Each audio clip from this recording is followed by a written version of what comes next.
নমস্কার, আমি রীতা ঋতু লাইফস্টাইলে সবাইকে স্বাগত। আজকে এই দেখুন আকাশের মেঘ। আজকে হলো বুধবার, কালকে বৃষ্টি হয়েছে।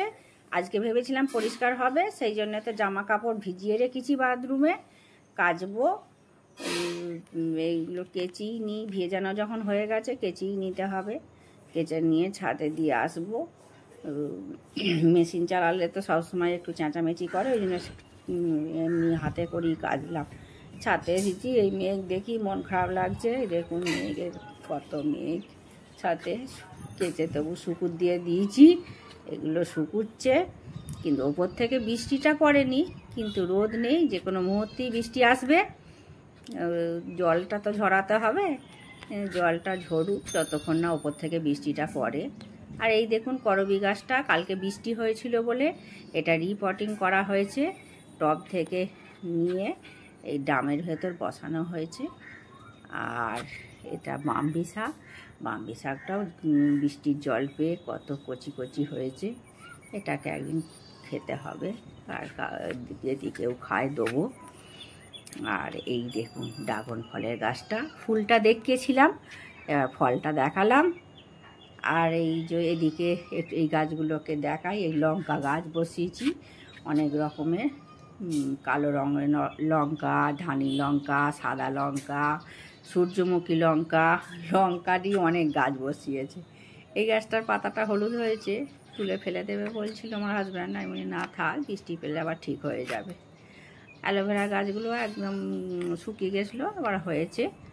এবার আমি যাব এর ওপরের ছাদে, এই দেখ চলে এসেছি, এটাকে বলি আমার ভিউ পয়েন্ট। এখান থেকে আমার হরিপাল শহরকে দেখুন। ওই হলুদ রঙেরটা বেসিক ট্রেনিং, ওই সাদাটা হচ্ছে মাদার ট্রেনিং। এদিকটাও দেখাই একটু, আকাশে মেঘ, আমার বাড়ির চারপাশটা দেখাই, মেঘ, গাছ। আমার তো ভালো লাগে, আপনাদের কীরকম লাগছে বলবেন। দেখতে সুন্দর লাগছে, মেঘগুলো ভেসে বেড়াচ্ছে, সুন্দর দেখতে লাগছে, কিন্তু আমার মন সেই কাপড়ের শুকনোর দিকে। এই যে লক্ষ্য করুন, ওই সবুজ বাড়িটার পেছন দিকে আছে হসপিটাল।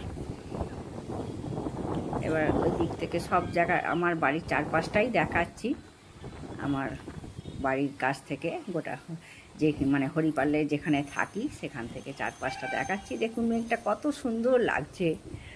আর এখান থেকে দেখাচ্ছি স্টেশনটা, কাছে নিয়ে এসে দেখাচ্ছি হরিপাল স্টেশন। এই যে 1 নম্বর প্ল্যাটফর্মটা, লোকজন দাঁড়িয়ে আছে, এটা হচ্ছে 1 নম্বর প্ল্যাটফর্মটা। আর একটা জিনিস আপনাদেরকে দেখাচ্ছি, যে দুটো নারকেল গাছের মাঝখানে যে সবুজটা, ওটা হচ্ছে হরিপাল কলেজ। আমার বাড়ি থেকে 2 মিনিট লাগে, স্টেশন কলেজ 2 মিনিটের রাস্তা। দুদিক দিয়ে রাস্তা আছে বাড়ি থেকে, সব দিকটাই একটু ঘুরিয়ে দেখায়। আমার বাড়ি থেকে হরিপাল শহরটা, যেখানে আমার বাড়ি থেকে যত দূর দেখা যায় সেই পর্যন্ত। দেখুন এটা হচ্ছে ভোদাফোনের টাওয়ারটা, বাড়ি থেকে দেখা যাচ্ছে। মেঘলা তো, মেঘলা না হলে খুব সুন্দরই লাগে। আর একটা বিএসএনএল টাওয়ার, ওটা আর একটা টাওয়ার আছে জিওর মনে হচ্ছে। 2 রকম মাছ আছে, বাটা মাছ আছে আর পোনা মাছও আছে। আমার মেয়ে তো এই বাটা মাছ খায় না, ওর জন্য এই পোনা মাছ নেওয়া হয়েছে, আর আমাদের জন্য ওই বাটা মাছ। 2 রকম মাছই আছে, বাটা মাছও অনেকগুলো নিয়ে এসছে, আর পোনা মাছও আছে।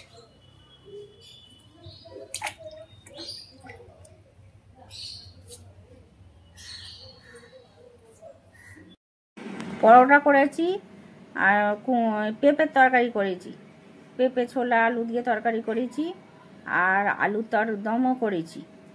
যদি কেউ মুড়ি খায় সেই জন্য আলুর দমটাও করেছি। এটা পেঁপের তরকারি দেখলেন, এটা আলুর তরকারি। যদি মুড়ি দিয়ে খায়, ওই জন্য দু রকম ব্যবস্থায় রেখেছি। এ বলবে মুড়ি খাবো, ও বলবে পরোটা খাবো, ওই জন্য ব্রেকফাস্টে দু রকমই ব্যবস্থা রেখেছি। পরোটাও করে নিয়েছি আর দু রকম তরকারিও করে নিয়েছি ব্রেকফাস্টের জন্য। এবার লাঞ্চের জন্যে ওই পরবর্তী আলু, পেঁয়াজ, টমেটো দিয়ে একটা মাছ দিয়ে তরকারি করব। দুধ জাল দিয়ে নিয়েছি, দুধ জাল ভাত হয়ে গেছে। মাছগুলো নুন হলুদ মাখিয়ে নিয়েছি। বাটা মাছগুলোকে এয়ার ফ্রায়ারে দিয়ে দেবো আর পোনা মাছগুলোকে তেলে ভেজে নেবো।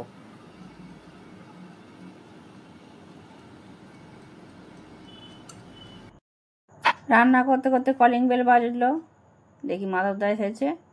তবু মাধবদা আছে বলে তবু কিছু জিনিস দিয়ে যায়, বাজার থেকে দোকান থেকে করে নিয়ে আসি। আবার এই ভারীগুলো কিছু দিয়ে যায়।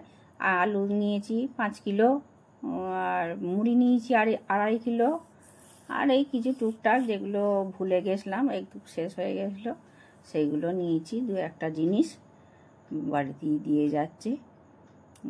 আর মুড়ির টিন ঝেড়ে পরিষ্কার করে মুড়ি দিয়ে দিয়েছে। আর আলুও রান্নাঘরে আমার একদম ঝাঁকাতে দিয়ে দিয়েছে। 5 কেজি আলু, বড় আলুও কিছু নিয়েছি আর ছোটো মাজলা আলুও নিয়েছি। 5 কিলো মাজলা আলু নিয়েছি আর বড় আলুও কিছু নিয়েছি। খুব ভারী বইতে হয় না, ফোনটা করলেই দিয়ে যায়। আর মাস কাবারই ওই লিখে রাখে খাতায়, একবারে আমি দিয়ে দিই। ভাত দিচ্ছি। এবার মনে হচ্ছে আপনাদেরকে দেখানো হলো না, এবার তরকারিগুলো দেখিয়ে দিই। এই মাছের ভাজাও রেখেছি, মাছের ঝালও হয়েছে, আর বরবটি আলু পেঁয়াজ দিয়ে মাছের ঝোল হয়েছে, আর আম আছে। এই দিয়ে দুপুরে লাঞ্চ হবে। পনিরগুলো ভেজে নিচ্ছি, একটু নুন দিয়েছি আর একটু সামান্য হলুদ একটু নুন দিয়ে পনিরগুলো ভেজে নিচ্ছি। আম পনির করবো। পনিরগুলো পিস পিস করে কেটে নিয়েছি, একটু ভেজে নিই।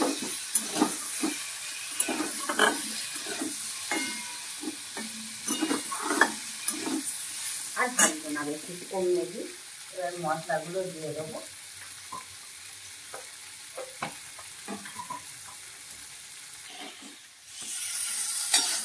এটা ওই লঙ্কাগুলো দিলাম, আদা দিলাম, দিয়ে যেটা পেস্ট করে রেখেছি কাজু বাদাম, একটু চারমগজ দিয়ে, আম দিয়ে, একটু টক দই দিয়ে পেস্ট করে রেখেছি, এটা দিয়ে দেবো।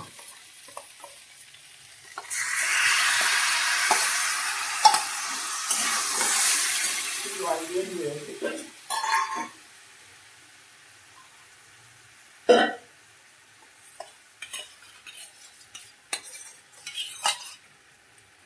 আমটা যেমন ওই শাঁস বার করে নিয়ে মিক্সিতে পেস্ট করে নিয়েছি, তার সঙ্গে কাজু বাদাম দিয়েছি 4টে, ছোটো এলাচ দিয়েছি বার করে, ছোটো এলাচ, কাজু বাদাম আর চারমগজ দিয়েছি,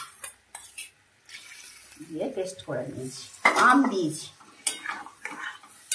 কি বললাম, আম, চারমগজ আর কাজু বাদাম আর ছোটো এলাচ, ওটা মিক্সিতে পেস্ট করেছি। আর এমনি এই পনিরটা ভেজে আদা আর সামান্য জিরে দিয়েছি, একটা কাঁচা লঙ্কা দিয়েছি। তাড়াতাড়ি রেডি হয়ে গেল আম পনির। একটু ফুটে গেলে নামিয়ে নেবো। রেডি হয়ে গেছে। এটা ধনে আর জিরে শুকনো খোলায় ভেজে পেস্ট করে রেখেছি, মানে মিক্সিতে শুকনো ভেজে রেখেছি, এই অল্প একটু দিয়ে দেবো।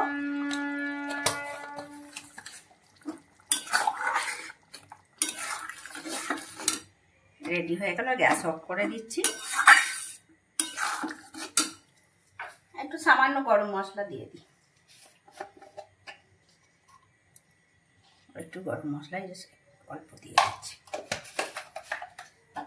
এটা দুর্দান্ত খেতে হয়, রুটি পরোটার সঙ্গে খেতে পারবে, আবার ভাতেও যে নিরামিষ খায় ভাতের সঙ্গেও খেতে পারবে, রুটি পরোটা ভাত সবের সঙ্গেই খেতে পারবে।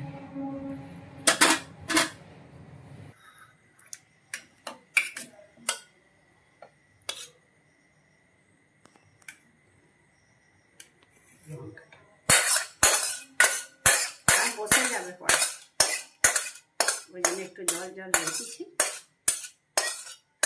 ঠান্ডা হলে বসে যাবে।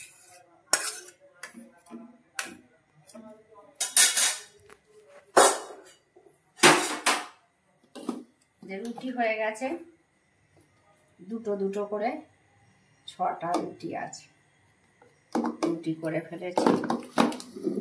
আর এটা হয়েছে কুঁদরি আলু ভাজা। আমরা কুঁদরি বলি, যে যে ভাষায় বলে, এখানে কুঁদরি বলে। সবাই খায়, আমি খুব একটা খাই নাই, আজই প্রথম করেছি। আর এই পনির করলাম, এই দিয়ে রুটি খাওয়া হবে, আর মিষ্টি আছে। আচ্ছা, ভিডিওটা যদি ভালো লাগে তাহলে আপনারা লাইক, কমেন্ট, শেয়ার ও সাবস্ক্রাইব করবেন। আপনারা ভালো থাকবেন, সুস্থ থাকবেন। দেখা হচ্ছে পরবর্তী ভিডিওতে।